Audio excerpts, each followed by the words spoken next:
Hello and welcome to Ares academy official. Sat Sri अकाल सारा नमस्ते दा मेरा नाम है फनकार ਤੇ ਅਰੇਸ ਅਕੈਡਮੀ ऑफिशियल ਤੇ ਤੁਹਾਡਾ ਸਵਾਗਤ ਹੈ। ਸੋ ਭਾਈ ਆਪਾਂ ਡਰਾਵਣੀਆਂ ਭੂਤਾਂ ਤਾਂ ਰਾਤ ਨੂੰ ਦੇਖਦੇ ਹੁਣ ਆਪਾਂ ਡਰਾਵਣੇ ਕੁਐਸਚਨ ਵੀ ਕਰਨ ਲੱਗੇ। ਇਸ ਤੋਂ ਪਹਿਲਾਂ ਵਾਲਾ ਸੈਸ਼ਨ ਮੈਂ ਲੈ ਚੁੱਕਿਆ ਪਹਿਲਾਂ, ਇਹ ਦੂਸਰਾ ਸੈਸ਼ਨ ਹੈ। ਬੇਸਿਕਲੀ ਤੁਸੀਂ ਇੱਥੇ ਦੂਸਰਾ ਲਿਖ ਸਕਦੇ ਹੋ, ਇਹ ਆਪਣਾ ਅੱਜ ਦਾ ਦੂਸਰਾ ਸੈਸ਼ਨ ਹੈ। ਥੋੜਾ ਜਿਹੀ ਵੀਡੀਓ ਲੇਟ ਆ ਸਕਦੀ ਹੈ, ਕਿਉਂ? ਕਾਰਨ ਕੀ ਹੈ ਕਿ ਥੋੜਾ ਜਿਹਾ ਨੈਟ ਦੇ ਵਿੱਚ ਇਸ਼ੂ ਲੱਗ ਰਿਹਾ ਮੈਨੂੰ, ਅਪਲੋਡਿੰਗ ਦੇ ਵਿੱਚ ਟਾਈਮ ਲੱਗ ਸਕਦਾ ਹੈਗਾ। ਰਾਈਟ है, ये मैं पहले ही बोल रहा क्योंकि नैट स्लो है। कल भी एवें होया सीगा जिहड़ा पहला सैशन सीगा, अज भी शायद एवें हो जे।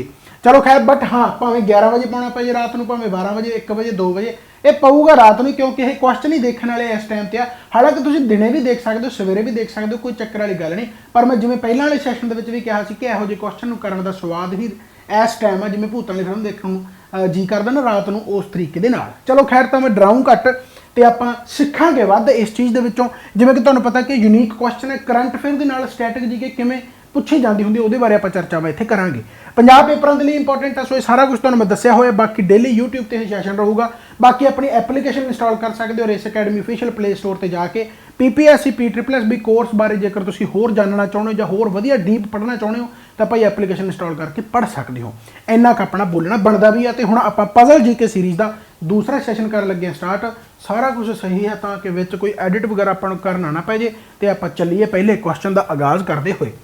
पहला क्वेश्चन की है, ध्यान दे नाल कहंदा जी 2020 विच भारत सरकार ने देश के मच्छी पालन अते एक्वाकल्चर खेतर नूं बदलण दे उद्देश नाल प्रधानमंत्री मत्स्य संपदा योजना की शुरुआत की सी। इस दे संदर्भ में सानूं दसो, कहंदा नीली क्रांति का पितामह कौन है? ये तो क्वेश्चन डराउण वाला है ही नहीं। तो भूतां वाली फिल्म दे शुरू दे डराउंदे भी नहीं हुंदे, विचाले आउंदी है भूत।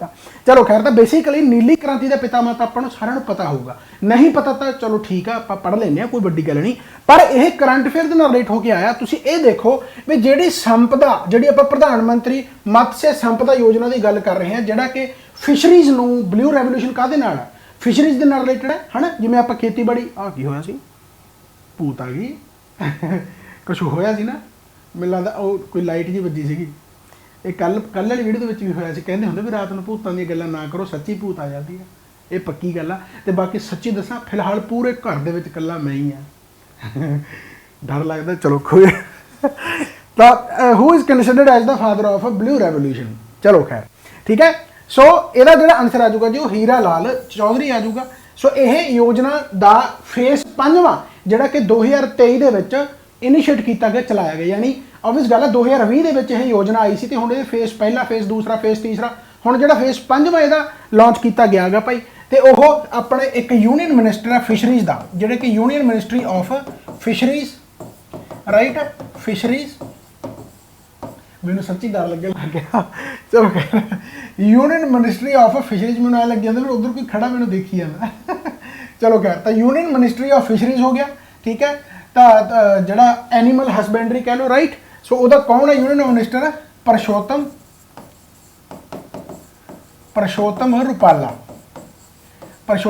रुपाला। सो हीरा लाल चौधरी, तुसीं नाम याद रखना है, ब्लू रेवोल्यूशन के पापा जी, right. And union minister phase 5वां जिहड़ा लॉन्च किया गया है। अच्छा, जिहड़े हीरा लाल चौधरी है, इन्होंने फिशरीज के नाल ही रिलेटेड, ब्लू रेवोल्यूशन के नाल रिलेटेड एक इंस्टीट्यूट फाउंड किया सीगा। उस इंस्टीट्यूट का नाम की है भाई? सेंट्रल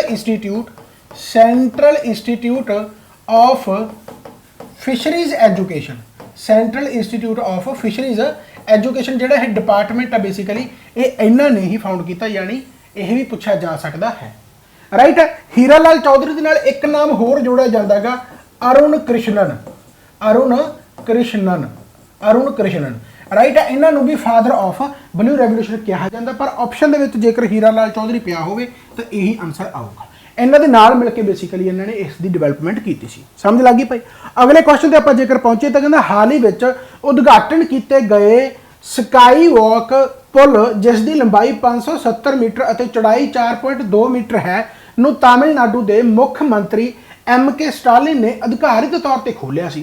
पुलों के संदर्भ में सानूं दसो कि भारत का सब तो लंबा दरियाई पुल किहड़ा है? क्वेश्चन सुना ना, यानी करंट अफेयर के रिलेटेड भी हाल ही में इनैगोरेट किया गया कि स्काई वॉक ब्रिज किया गया, जिसकी लंबाई 570 मीटर, लेंथ के यानी लंबाई 4.2 मीटर जो विड्थ है, तमिलनाडु के किया गया। ਜਿਹੜੇ CM है MK स्टालिन। पहला तो ये सारा याद रखना ही रखना। करंट अफेयर तो देखो कदे भी माड़ा नहीं याद करना, पर ਆਪਾਂ ਨੂੰ ਜੇਕਰ ਪੁਲਾਂ ਦੇ ਸੰਦਰਭ ਵਿੱਚ ਸਭ ਤੋਂ ਲੰਬਾ ਪੁਲ ਪੁੱਛ ਲਿਆ ਜਾਵੇ, ਹਾਲਾਂਕਿ ਹੁਣ ਆਹ ਜਿਹੜੇ ਆਪਸ਼ਨ ਹੈ, ਪਹਿਲੀ ਗੱਲ ਤਾਂ ਆਪਾਂ ਨੂੰ ਇਸ ਆਪਸ਼ਨ ਦੇ ਮੁਤਾਬਕ ਜੇਕਰ ਆਨਸਰ ਦੇਣਾ ਤਾਂ ਆਪਾਂ ਨੂੰ ਮਹਾਤਮਾ ਗਾਂਧੀ ਸੇਤੂ ਆਨਸਰ ਦੇਣਾ ਪੈਣਾ, ਪਰ ਮਹਾਤਮਾ ਗਾਂਧੀ ਸੇਤੂ ਹੁਣ ਸਭ ਤੋਂ ਲੰਬਾ ਨਹੀਂ ਰਿਹਾ, ਹੋਰ ਵੀ ਹਨ, ਰਾਈਟ। ਸੋ ਇਸ ਇਹਨਾਂ ਆਪਸ਼ਨਾਂ ਦੇ ਮੁਤਾਬਕ ਮਹਾਤਮਾ ਗਾਂਧੀ ਸੇਤੂ ਹੈ। ਫਿਰ ਭਾਵੇਂ ਜੇ ਸੀਕੁਐਂਸ ਦੇ ਵਿੱਚ ਲਿਖਣਾ ਹੋਵੇ, ਮਹਾਤਮਾ ਗਾਂਧੀ ਸੇਤੂ ਤੋਂ ਬਾਅਦ ਬਾਂਦਰਾ ਵੋਰਲੀ ਸੀ ਲਿੰਕ ਆ ਜਾਂਦਾ, ਫਿਰ ਉਸ ਤੋਂ ਬਾਅਦ ਵਿਕਰਮਸ਼ੀਲਾ ਆ ਜਾਂਦਾ, ਫਿਰ ਉਸ ਤੋਂ ਬਾਅਦ ਵੇਂਬਨਾਡ ਆ ਜਾਂਦਾ। ਹਾਲਾਂਕਿ ਇਹਨਾਂ ਦੇ ਵਿਚਕਾਰ ਵੀ ਇੱਕ ਹੋਰ ਆਉਂਦਾ ਗਾ ਜਿਹਨੂੰ ਆਪਾਂ ਭੋਗੀਵੀਲ ਕਹਿੰਦੇ ਆ। ਭੋਗੀਵੀਲ ਕਿੱਥੇ ਆ? ਪਹਿਲਾਂ ਇਹ ਕੁਐਸਚਨ ਵੀ ਪੁੱਛ ਲਿਆ ਜਾਂਦਾ ਨਾ, ਭੋਗੀਵੀਲ ਜਿਹੜਾ ਪ੍ਰੋਜੈਕਟ ਹੈ ਕਿੱਥੇ ਆ ਬੇਸਿਕਲੀ?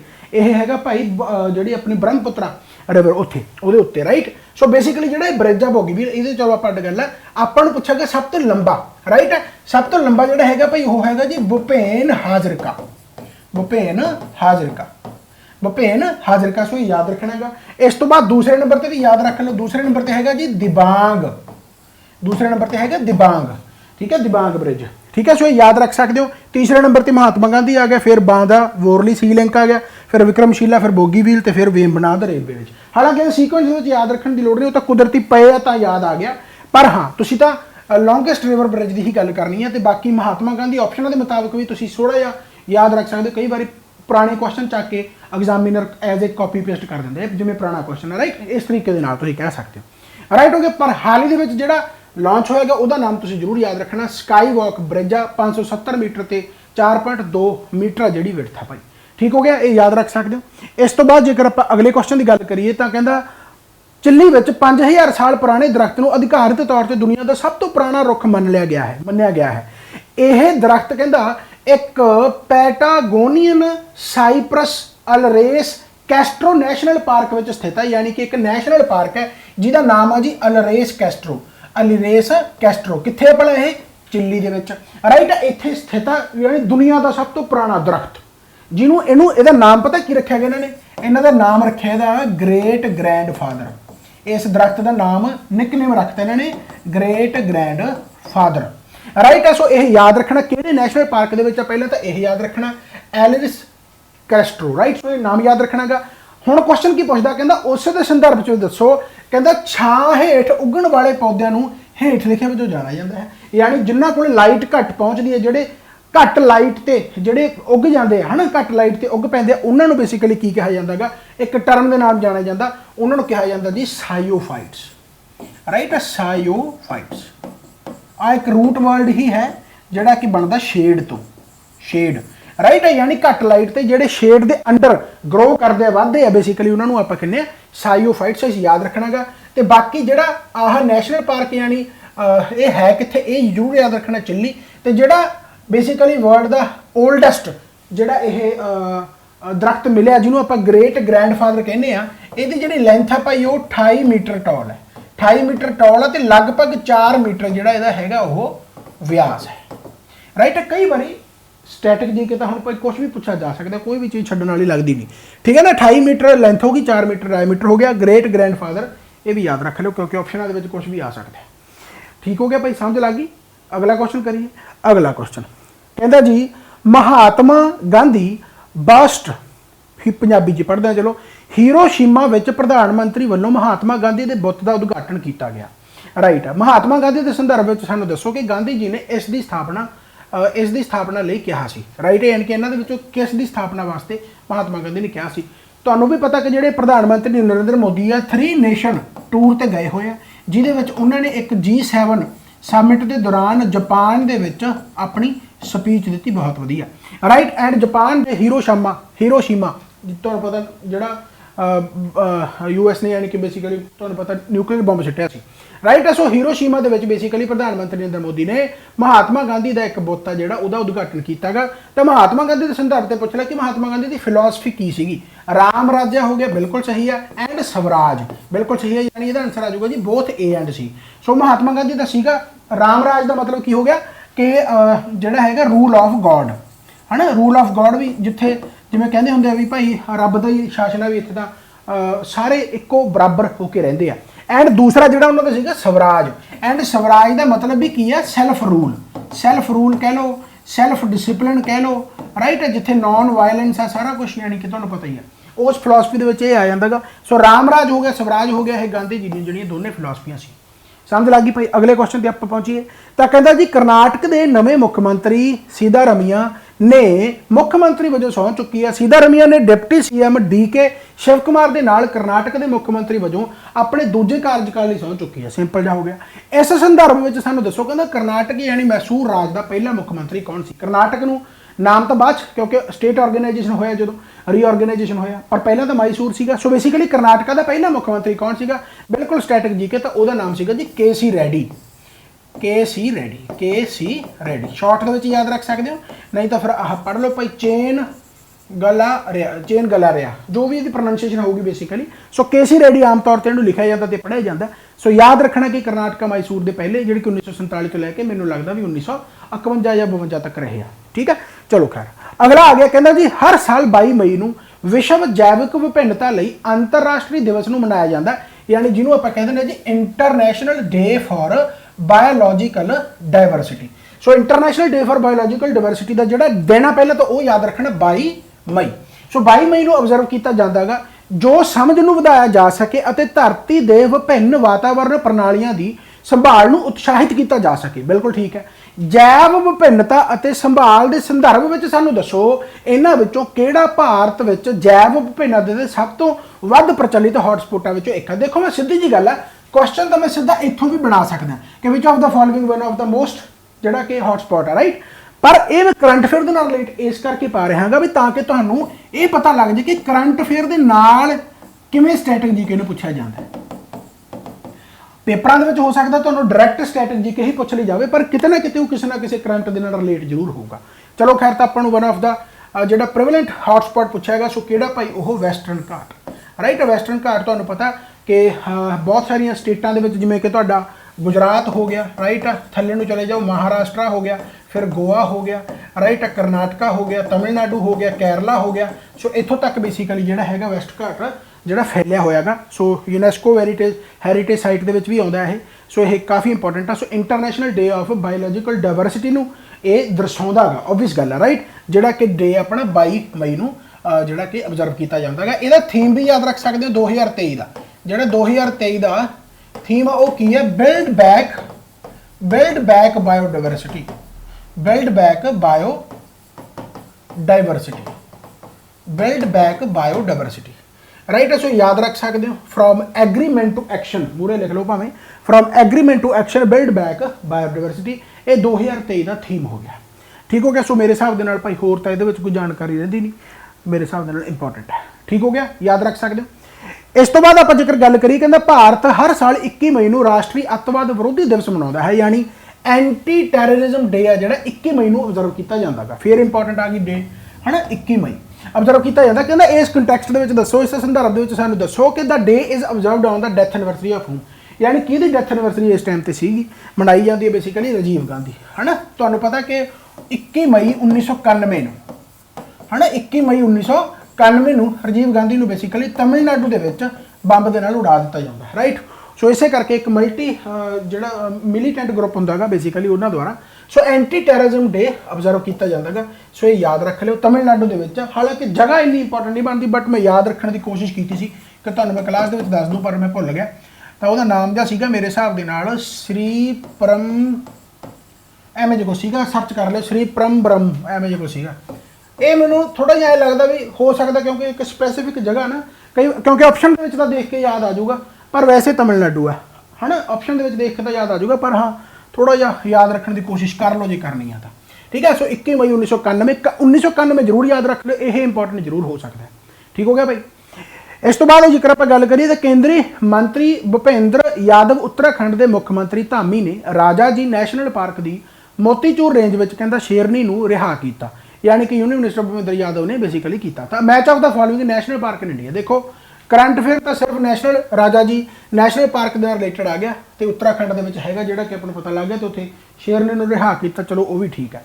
पर अपन नैशनल पार्क अलग अलग पूछ ले भी आह नैशनल पार्क है जोड़े किहड़े रिलेटेड है, यानी मैच ऑफ द फॉलोइंग करना गा।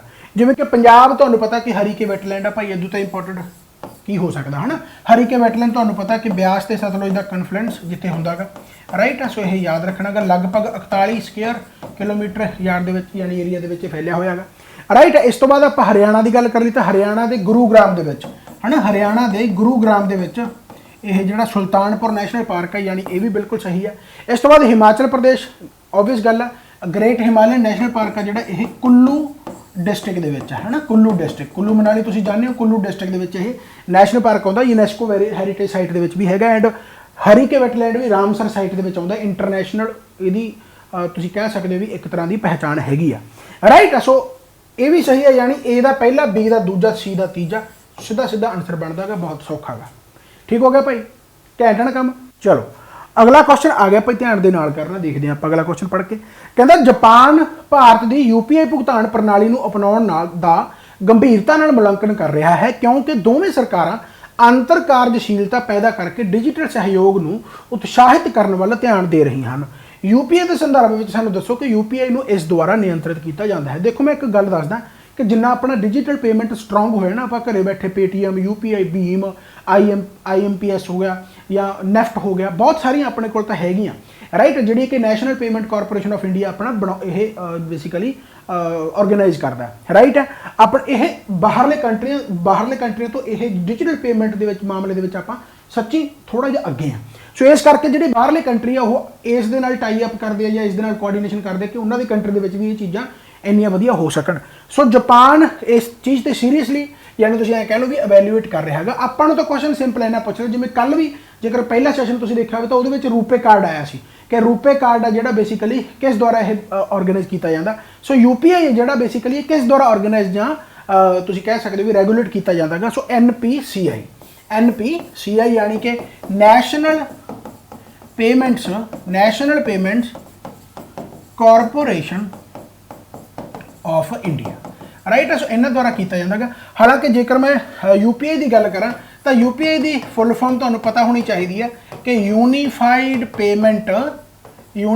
पेमेंट इंटरफेस है।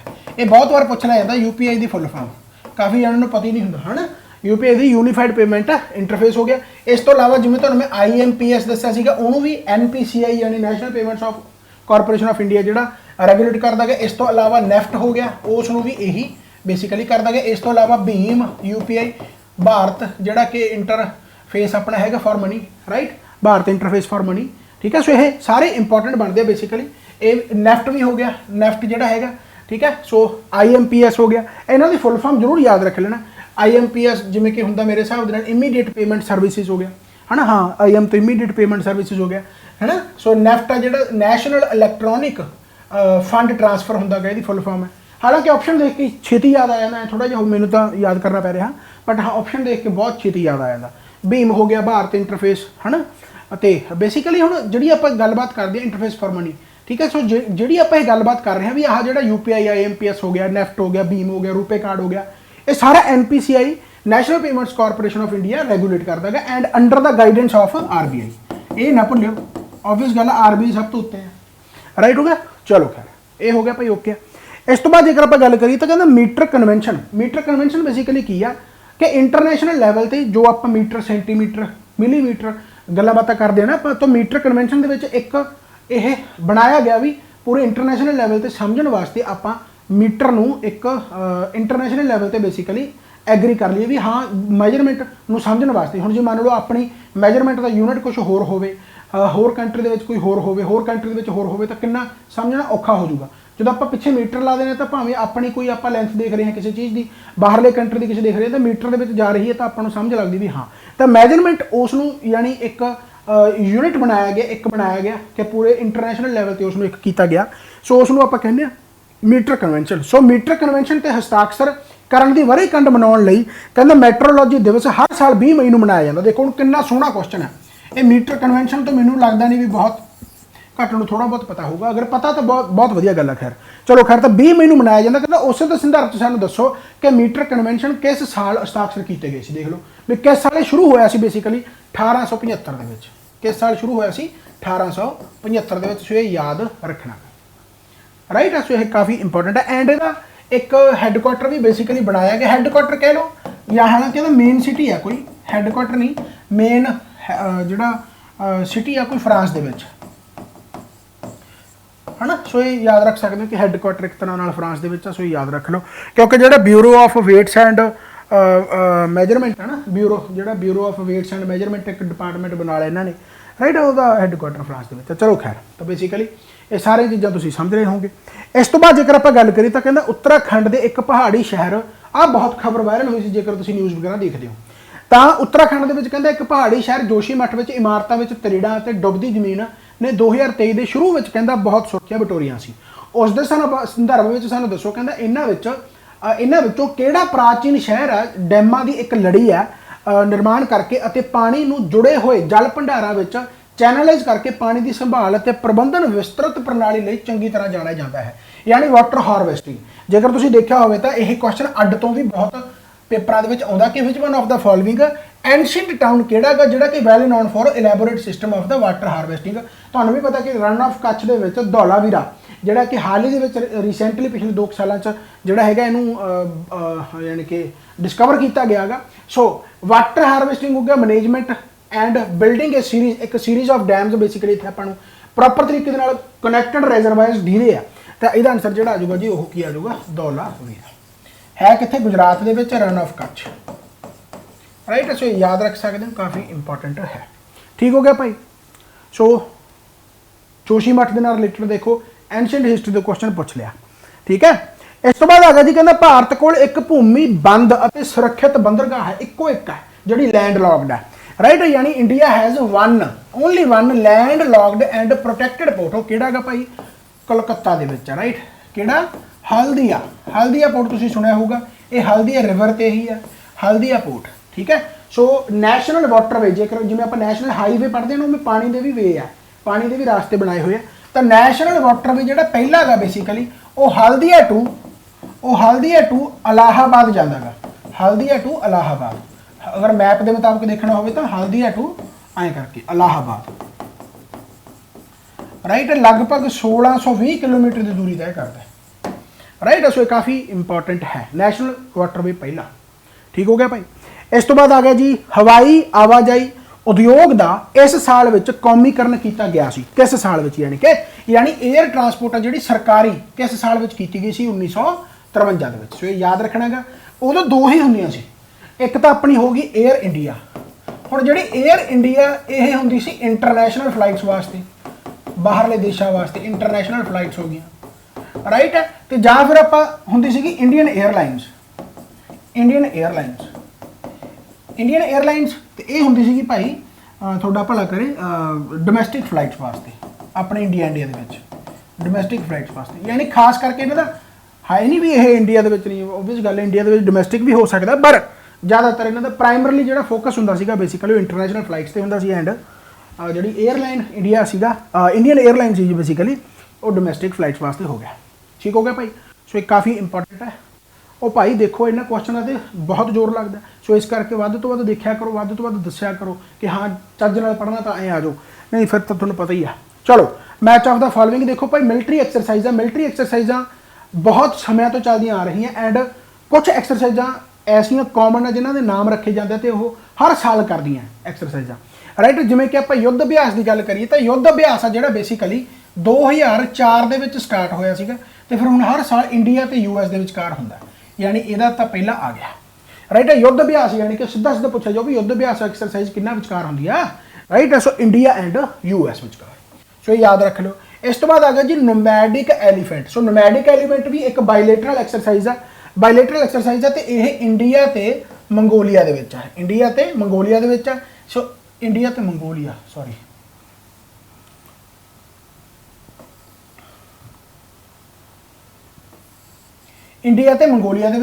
ਐਂਡ ਇਹ 2006 ਤੋਂ ਚੱਲ ਰਹੀ ਹੈ।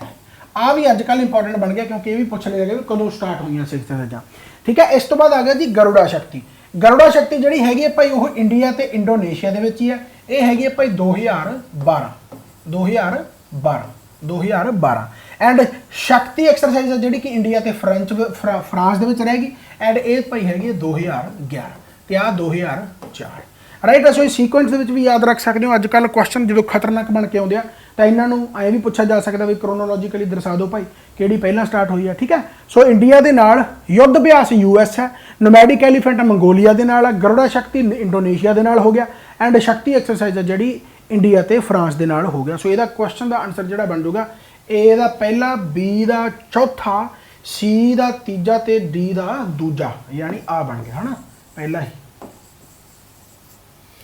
इस तो बाद आप क्वेश्चन गल करिए तो देखो फोक डांस तो क्वेश्चन आ गया। Folk dance, Nupa dance. Nupa dance तुसीं देखदे हो भी एक्रोबैट यानी वो रस्सियां ते ਜਿਹੜੇ ਚੱਲਦੇ ਹੁੰਦੇ ਆ एक्रोबैट, ਤਾਂ ਉਹਨੂੰ ਮਣੀਪੁਰੀ नुप्पा डांस भी कहा जाता है, राइट है। सो मणिपुर यानी ये सही हो गया। इस तो बाद हालांकि ये गाने वगैरह भी गाए जाते हैं वधिया तरीके दे नाल, चलो खैर। तो इस तो बाद आ गया जी जांगतलम। सो जांगतलम मिजोरम के नाल है, तो मैं सौखे करने वास्ते तुहानूं सीधा सीधा दे देना हुंदा। नागालैंड हो गया भाई, नागालैंड बैम्बू डांस हो गया। सो याद रखने, ये आए नहीं भी वीडियो देख के उस तो बाद छड्डो पर भी की लेना, नोट कराया करो, अपने नोट्स बनाया करो। ये क्वेश्चन तुहानूं बहुत काम आउणगे एंड पेपरां दे विच तां 100% आउणगे। मणिपुर हो गया, मणिपुर नुप्पा डांस, मणिपुर के नाम नाल ही जाना जाता, ऑब्वियस गल है मणिपुरी नुप्पा डांस। सो इस तो बाद मिजोरम, जांगतलम हो गया, नागालैंड बैम्बू डांस हो गया। बैम्बू डांस बहुत बार पेपरों के आता है। इस तो बाद आ गया जी भारत के संविधान की किहड़ी अनुसूची के तहत कबायली जमीन नूं कहंदा निजी पार्टियां नूं माइनिंग लई तब्दील करन नूं रद्द अते रद्द घोषित किया जा सकता है, किहड़े शेड्यूल के मुताबिक, यानी कि अंडर कहंदा विच शेड्यूल, किहड़े शेड्यूल के मुताबिक इंडिया की कॉन्स्टिट्यूशन दे विच transfer of tribal land to private parties for mining, यानी कि वो खुदाई वगैरह नहीं कर सकते, माइनिंग वगैरह नहीं सकता, उन्होंने declare null and void declare किया जा सकता किहड़े शेड्यूल के अंडर। तुहानूं पता कि जिहड़ा पंजवां शेड्यूल है, पंजवां शेड्यूल है जिहड़ा बेसिकली उहदे तहत यह सारा किया जाता गा। पंजवें शेड्यूल के मुताबिक हर एक स्टेट के विच एक ट्राइबल एडवाइजरी कौंसल बनाई जाती है गवर्नर के द्वारा। ट्राइबल एडवाइजरी कौंसल हर एक स्टेट के जोड़े कि 5th शेड्यूल के अंडर आते बेसिकली है ना। ट्राइबल जोड़े स्टेट्स है बेसिकली ट्राइबल एडवाइजरी कौंसल उत्थे बनाई जाती स्पैशल यहो जिहा कुछ देखने वास्ते, राइट। सो 5th शेड्यूल के under basically null and void declare किया जा सकता है। इस तो बाद आ गया जी terminal high altitude air area defence third, जिन्होंने आप कहने बेसिकली, यानी terminal high altitude area defence एक की है थर्ड, है ना। एक इजराइली रडार सिस्टम है, इंडिया दी इंडिजीनियस एंटी मिसाइल सिस्टम है, an American anti missile system है, ये defence collaboration between Japan and south Korea strategy के, राइट। सो सीधा याद रखना कि यूएसए द्वारा एक एंटी मिसाइल सिस्टम बनाया गया सी जिन्होंने आप थर्ड कहने, यानी terminal high altitude area defence and American anti missile system. ये भी वो इंटरसैप्टर सिस्टम हो गए, रडार सिस्टम हो गए, राइट, यानी दुश्मन नूं मार भजाउणा बेसिकली, है ना। सो इंटरसैप्टर सिस्टम होंदा गा, रडार सिस्टम होंदा गा, ये सारे वो हैगे आ एक तरीके दे नाल दुश्मन नूं यानी अपने एरिया तो बाहर करने वास्ते ये एंटी मिसाइल काम आती है, ठीक है, खत्म करने वास्ते यूएसए द्वारा, ठीक है। इस तो बाद आ गया जी बहुत सोहना क्वेश्चन है, Cas9 प्रोटीन की है। Cas9 प्रोटीन की है basically a molecular scissors used in targeted gene editing आ गया, यानी जो जीन एडिटिंग के काम आते, यानी जीन फाइंडर कह सकते एक तरीके DNA के नाल रिलेटेड है। तो यही आंसर है, अगे ना पढ़ो फिर दिमाग खराब हो जाऊगा, सीधा सीधा याद रख लो जो क्वेश्चन ये आ जाए तो जीन एडिटिंग के वास्ते बेसिकली ये काम आता गा, जिन्हों आप Cas9 प्रोटीन कह दें। यहो जो क्वेश्चन जेकर इक्को दम पेपर के आ जाए तो कई बार कम आ जाते हैं, यानी जोड़े आप कदे देखे नहीं होंगे, as it is copy paste question हो जाते हैं एंड अपने तो बहुत ज़्यादा होंगे, इस करके इन्होंने चीज़ों पर वर्क जरूर कराया करो। इस तो बाद आप जेकर गल करिए तो पापे दे रखे सारे फील्डों के, भाई किहड़े फील्ड है उन्होंंने पापे दे रखे, यानी फादर दे रखे, तो भाई आप देखते हैं किहड़ा सही है तो किहड़ा की है, मैच ऑफ द फॉलोइंग। सो जिमें कि इन्होंने कहा कि फादर ऑफ मॉडर्न सिनेमा, सो हाँ जी फादर ऑफ मॉडर्न सिनेमा जोड़े है जी वो D.W. ग्रिफ्थ है, इनू D.W. ग्रिफ्थ के नाम से जाना जाता है। सो याद रख लो डेविड वार्क ग्रिफ्थ, राइट है, father of modern cinema David वार्क ग्रिफ्थ। तो जे यह क्लास डेविड देख रहा है तो कमेंट जरूर करें, मैं देखना चाहना भी वो क्लास देखता कि नहीं देखता, भी पढ़ता भी है कि नहीं, राइट। डेविड पता ही है, डेविड मैं एक डेविड को जानता हूँ तक, देखते हो कमेंट करता कि नहीं करता, तो फिर यह मतलब पढ़ता नहीं। हूँ मैं फिर जो मेरे को फिर कल परसों मैंने मिले तो फिर उन्होंने पूछूंगा भी तू पढ़ता क्यों नहीं। चलो खैर, तो डेविड वार्क ग्रिफ्थ तू देख ला, पापा है पतंदरा कहदा मॉडर्न सिनेमे का, तो तू पढ़ नौकरी ले ला। चलो father of modern cinema David वार्क ग्रिफ्थ हो गया, ठीक है। इस तो बाद फादर ऑफ आयुर्वेद, हालांकि फादर ऑफ आयुर्वेद तुसीं पढ़िया होगा चरक नूं, चरक सही है बिल्कुल, एंशियंट हिस्टरी के जो पापा फादर ऑफ आयुर्वेद है वह चरक ही है। पर जेकर आप मैडिसन गॉड ऑफ मैडिसन देखा जाए हिंदू मैथडोलॉजी के मुताबिक, जिन्होंने गॉड ऑफ हिंदू मैडिसन भी कहा जाता है, गॉड ऑफ हिंदू मैडिसन भी कहा जाता, वो है जी धनवंतरी, इस करके इसका आंसर बेसिकली यही बनूगा, राइट। इस तो बाद आ गया जी father of periodic table, father of periodic table Dmitri Mendeleev हो गया। फादर ऑफ वैक्सीनेशन हो गया भाई एडवर्ड जनरल, राइट, यानी कि यह आ गया जी ए का पहला, बी का दूजा, सी का तीजा ना, सी का चौथा तो डी का तीजा। तो डी का तीजा इत्थे ही है, बस आही है। ए का पहला हो गया, बी का दूजा हो गया, सी का चौथा हो गया, बिल्कुल सही है। यानी कि आह इसका आंसर बन गया भाई। ओके है, वेरी वेरी नाइस। अगला क्वेश्चन आ गया भाई, कहना इन्होंने विचों दसो किहड़ा सच है, यानी किहड़ा ट्रू है। लॉन्गेस्ट सैल कहता न्यूरोन होंगे, नर्व सैल होंगे, बिल्कुल सही। शेल्डन एंड शवान जिहड़े हैगे उन्होंने सैल थ्योरी नूं एस्टैबलिश कीता सी, बिल्कुल सही है। राइट, तो इस तो बाद आ गया जो वर्ड जी सैल वर्ड, यानी सैल जो बेसिकली वर्ड है ये किहदे द्वारा क्वाइन किया गया, किहदे द्वारा टर्म यह दी गई, रॉबर्ट हुक द्वारा लगभग 60s ਦੇ ਵਿੱਚ ਦਿੱਤੀ ਗਈ ਸੀ। चलो खैर इस तो बाद आ गया जी ऑल आर ट्रू। अच्छा हाँ, हुण तो सारे ट्रू हो गए। बेसिकली इन्हों के पूछा कि ट्रू किहड़ा, सारे ही ट्रू ये बन गए। ये कल्ले कल्ले क्वेश्चन पूछ ले जाते भाई स्ट्रैटेजी के तौर पर। सो याद रखना, सीरीयस लै लियो इन्होंने क्वेश्चनों को। डर मैनूं लगता लगना नहीं, क्योंकि हौली हौली जो बंदा बार बार भूत वाली फिल्मां देखी जाता उन्होंने डर लगनों हट जाता। सीरीयसली सच्ची कहना, मैं यहो ਜਿਹੇ क्वेश्चन करा करो, मजाक एक पासे चलो। ये मैनूं तां बोलना पैंदा है कि ताकि इंटरस्ट बने रहे, पर मैं बाहला ज़्यादा भी नहीं करता ताकि कल्ला इंटरस्ट रह जाए तो पढ़ाई पासे हो जाए। अजकल ये भी है ना भी वो तो जी किसी को मान लो, जो किसी टीचर बारे कोई माड़ा बोलता भी वो भाई एवें गल्लां बातें ही करी जाते लाइव क्लासां दे विच, क्योंकि मैं लाइव पढ़ाउंदा नहीं, तुहानूं भी पता, क्योंकि मैं लाइव बहुत साल पढ़ाया। वो मैं अगर लगातार 4-5 साल मैं लाइव ही पढ़ाया, पर मैनूं लग्या किते ना किते भी जो मैं रिकॉर्डेड पढ़ाउण लग्या, खास करके क्योंकि टाइम मेरे को घट गया। ओबवियस गल, लैक्चर बहुत होंगे, बहुत खैर वर्कलोड बढ़ गया। सो मैं लाइव पढ़ाउणा थोड़ा जिहा घटाता, घटाउंदे हौली हौली मैनूं लगदा भी हुण मैं बहुत घट कर दांगा। पर पता लग्या कि एफिशिएंसी वध गई, उहदे नाल क्वेश्चनां दी गिणती वध गई, बहुत सारा कुछ मैं डिलीवर कर सकदा, मेरे को तो इन्ना कुछ पिया। राइट, फिर वर्क करन दा, रिसर्च करन दा जी करदा, होर भी होर वधिया वधिया क्वेश्चन चांटी। तो मैं नहीं कहता भी लाइव नहीं होना चाहिए, लाइव बहुत सारे होंगे, लाइव वधिया चीज़ भी है, इंटरस्ट भी पैंदा उहदे नाल, होर नहीं।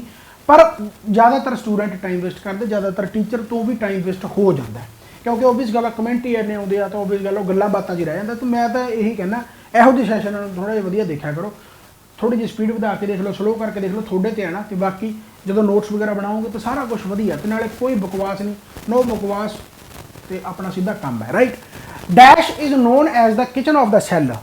वैक्यूल हो गया, प्लास्टिस्ट हो गया, तो क्लोरोप्लास्ट हो गया, तो गोल्जी बॉडी हो गया। हालांकि कल्ले कल्ले बारे पता होना चाहिए, पर फिलहाल आप किचन ऑफ सैल की गल कर रहे हैं। तो किचन ऑफ सैल जो है भाई क्लोरोप्लास्ट है। तुहानूं पता कि प्लांट सैल के बेसिकली ये फोटोसिंथेसिस का काम भी करता है। हुण जो फोटोसिंथेसिस करूगा तो ओबवियस गल है भोजन वगैरह ही बनाते हैं प्लांट, होर की करते हैं। राइट, सो फोटोसिंथेसिस करता, भोजन बनाओगे तो भोजन बनता कित्थे भाई, किचन के ही बनता। तो किचन ऑफ द सैल फिर क्लोरोप्लास्ट हो ही गया। क्या बात है। अगला क्वेश्चन आ गया जी, डैश ऑफ द फॉलोइंग के पहले मैं देख ला कि एंड वाला क्वेश्चन है, बिल्कुल एंड वाला क्वेश्चन है। यदा आंसर आप नहीं दसना, यदा आंसर तुम दसोगे भाई जल्दी तो जल्दी। Match of the following father of the various field, फिर भापे आ गए इंडिया के वर्ड के मुताबिक। दसो भाई फादर ऑफ वैटरनरी साइंस इन्होंने किहड़ा गा, फादर ऑफ व्हीट रेवोल्यूशन किहड़ा गा, father of Indian seed industry किहड़ा, father of surgery. Comment box में दस के जाओ ताकि पता लग जाए कि तुम क्लास एंड तक देखते हो। भजते नहीं विचाले, जोड़े भजते हैं कोई चक्कर वाली गल नहीं, पर कदे ना कदे इसे मैदान च आना पैना। गल याद रखियो, हुण बहुत सारे स्टूडेंट नूं इन्ना कंटेंट की वैल्यू का पता लगन लग्या भी हाँ थोड़ा जिहा लैवल पढ़ना चाहिएगा। जो आप वधिया लैवल पढ़ते हैं तो आप सौखे पेपर तो क्रैक करांगे, वधिया पेपर दे विच भी आप डावाडोल नहीं होवांगे। एंड यकीन मनो कि जिहड़े औखे पेपर होंदे, वधिया पेपर होंदे, उन्हां दे विच सिलैक्शन होण दे चांस उन्ने ही ज़्यादा होंदे आ। Thank you so much, bye bye, take care. Thanks तो तुहानूं दिखा दिए, इहदा आंसर तुसीं दे दोगे तो थैंक्स भाई, धन्नवाद। बाबा नानक मेहर करे, चढ़दी कला च रहो, इस तरीके नाल पढ़दे रहो। ते PSSB PPSC के जोड़े कोर्स आओ लेना चाहते तो एप्लीकेशन इंस्टॉल करो। And thank you so much. आप होर नवी वीडियोज़ नाल इसे तरीके नाल मिलते रहांगे। धन्नवाद, बाबा नानक मेहर करे, चढ़दी कला च रहो, इस तरीके नाल पढ़दे रहो। Good night, bye bye, take care.